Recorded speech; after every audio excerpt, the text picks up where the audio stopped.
ಮಳೆರಾಯನ ಆರ್ಭಟ ಇನ್ನೂ ಕೂಡ ಮುಗಿದಿಲ್ಲ. ಆಗಸ್ಟ್ 18ರವರೆಗೂ ಕೂಡ ಮಳೆಯ ಮುನ್ಸೂಚನೆ ನೀಡಲಾಗಿದ್ದು ಒಂದಷ್ಟು ಜಿಲ್ಲೆಗಳಿಗೆ ಆರೆಂಜ್ ಅಲರ್ಟ್ ಘೋಷಣೆ ಮಾಡಲಾಗಿದೆ. ಹಾಗಾದ್ರೆ ಯಾವೆಲ್ಲ ಜಿಲ್ಲೆಗಳಿಗೆ ಆರೆಂಜ್ ಅಲರ್ಟ್, ಯಾವೆಲ್ಲ ಜಿಲ್ಲೆಗಳಿಗೆ ಯೆಲ್ಲೋ ಅಲರ್ಟ್, ಮಳೆ ಇನ್ನು ಎಷ್ಟು ದಿನ ಬರುತ್ತೆ, ನೈಋತ್ಯ ಮಾನ್ಸೂನ್ ಇನ್ನು ಎಷ್ಟು ದಿನಗಳ ಕಾಲ ಇರುತ್ತೆ, ಇದರ ಬಗ್ಗೆ ಒಂದಷ್ಟು ಡೀಟೇಲ್ಸ್ ಅನ್ನ ಕೊಡ್ತಾ ಹೋಗ್ತೀನಿ. ಕರ್ನಾಟಕ ನ್ಯೂಸ್ 9ಗೆ ಸ್ವಾಗತ. ನಾನು ವಿಮಲಾ ನಾಗರಾಜ್. ಸ್ನೇಹಿತರೆ, ಇದೀಗ ಮಳೆಯ ಆರ್ಭಟ ಇನ್ನೂ ಕೂಡ ತಣ್ಣಗಾಗಿಲ್ಲ. ಸ್ವಲ್ಪ ಮಳೆ ಪ್ರಮಾಣದಲ್ಲಿ ತಗ್ಗಿದೆ ಅಂತ ನಿಟ್ಟುಸಿರು ಬಿಡ್ತಿದ್ದಂತಹ ಜನತೆಗೆ ಇದೀಗ ಮತ್ತೆ ಮಳೆಯ ಮುನ್ಸೂಚನೆಯನ್ನ ಕೊಡಲಾಗಿದೆ. ಹವಾಮಾನ ಇಲಾಖೆ ಒಂದಷ್ಟು ಜಿಲ್ಲೆಗಳಿಗೆ ಯೆಲ್ಲೋ ಅಲರ್ಟ್ ಘೋಷಣೆ ಮಾಡಿದ್ರೆ ಒಂದಷ್ಟು ಜಿಲ್ಲೆಗಳಿಗೆ ಆರೆಂಜ್ ಅಲರ್ಟ್ ಘೋಷಣೆ ಮಾಡಿದೆ. ಹೌದು, ಈಗಾಗಲೇ 10 ಜಿಲ್ಲೆಯಲ್ಲಿ 5 ದಿನಗಳ ಕಾಲ ಭಾರಿ ಮಳೆಯಾಗುವ ಮುನ್ಸೂಚನೆಯನ್ನ ಹವಾಮಾನ ಇಲಾಖೆ ಕೊಟ್ಟಿರ್ತಕ್ಕಂಥದ್ದು. ಸೊ ಕರಾವಳಿ ಜಿಲ್ಲೆಗಳಲ್ಲಿ 18ರ ಬಳಿಕ ಭಾರಿ ಮಳೆಯಾಗುತ್ತೆ ಅನ್ನುವಂತಹ ಮುನ್ಸೂಚನೆಯನ್ನ ಕೂಡ ಹವಾಮಾನ ಇಲಾಖೆ ಕೊಟ್ಟಿದೆ.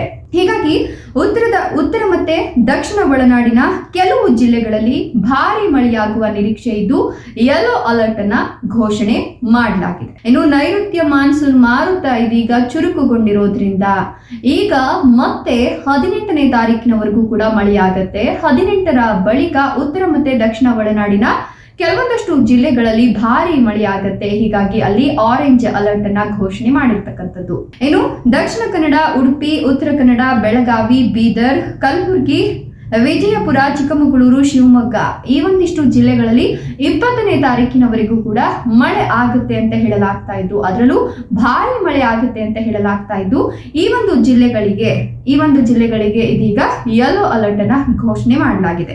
ಇನ್ನು ಕರಾವಳಿಗೂ ಕೂಡ ಭಾರಿ ಮಳೆ ಆಗುತ್ತೆ ಅಂತ ಹೇಳಲಾಗ್ತಿದ್ದು 17ನೇ ತಾರೀಕಿನವರೆಗೂ ಯೆಲ್ಲೋ ಅಲರ್ಟ್ ಅನ್ನ ಘೋಷಣೆ ಮಾಡಲಾಗಿದೆ. ಅದಾದ ನಂತರ ಮಳೆಯ ತೀವ್ರತೆ ಹೆಚ್ಚಾಗುತ್ತೆ. ಹೀಗಾಗಿ 18, 19 ಮತ್ತೆ 20ನೇ ತಾರೀಕಿನಂದು ಭಾರಿ ಮಳೆಯಾಗುವ ಮುನ್ಸೂಚನೆಯನ್ನ ಹವಾಮಾನ ಇಲಾಖೆ ಕೊಟ್ಟಿದ್ದು ಈ ಒಂದು ಜಿಲ್ಲೆಗಳಲ್ಲಿ ಅಂದ್ರೆ ಕರಾವಳಿ ಜಿಲ್ಲೆಗಳಲ್ಲಿ ಆರೆಂಜ್ ಅಲರ್ಟ್ ಅನ್ನ ಘೋಷಣೆ ಮಾಡಲಾಗಿದೆ.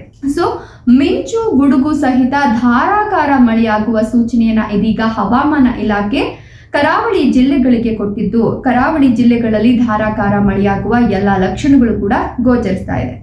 ಇನ್ನು ಕಲಬುರಗಿ ಜಿಲ್ಲೆಯ ಆಳಂದ, ಶಿವಮೊಗ್ಗದ ಆಗುಂಬೆ ಈ ಒಂದು ಜಿಲ್ಲೆಗಳ ತಾಲೂಕುಗಳಲ್ಲಿ ಮೊನ್ನೆ 5 ಸೆಂಟಿಮೀಟರ್ನಷ್ಟು ಮಳೆ ಆಗಿತ್ತು. ಅಂದ್ರೆ ನಿನ್ನೆ ಬುಧವಾರ 5 ಸೆಂಟಿಮೀಟರ್ನಷ್ಟು ಮಳೆಯಾಗಿತ್ತು. ಇನ್ನು ಉತ್ತರ ಕನ್ನಡದ ಮಂಕಿ, ಉಡುಪಿಯ ಕುಂದಾಪುರ, ದಕ್ಷಿಣ ಕನ್ನಡದ ಶಕ್ತಿನಗರ, ಯಾದಗಿರಿಯ ಹಾಗೆ ಉತ್ತರ ಕನ್ನಡದ ಕುಮ್ಮಟದಲ್ಲಿ 4 ಸೆಂಟಿಮೀಟರ್ನಷ್ಟು ನಿನ್ನೆ ಮಳೆ ದಾಖಲಾಗಿದೆ. ಸೊ ಇನ್ನೂ ಕೂಡ 20ನೇ ತಾರೀಕಿನವರೆಗೂ ಕೂಡ ಮಳೆ ಆಗುತ್ತೆ ಅನ್ನೋ ಮುನ್ಸೂಚನೆಯನ್ನ ಇದೀಗ ಹವಾಮಾನ ಇಲಾಖೆ ಕೊಟ್ಟಿದ್ದು ಈ ಮುನ್ಸೂಚನೆಯ ಪ್ರಕಾರ ಎಲ್ಲರೂ ಕೂಡ ಒಂದಷ್ಟು ಅಗತ್ಯ ಕ್ರಮಗಳನ್ನ ತೆಗೆದುಕೊಳ್ಳೋದು ಮುಖ್ಯ ಅಂತ ಹೇಳಲಾಗ್ತಾ ಇದೆ.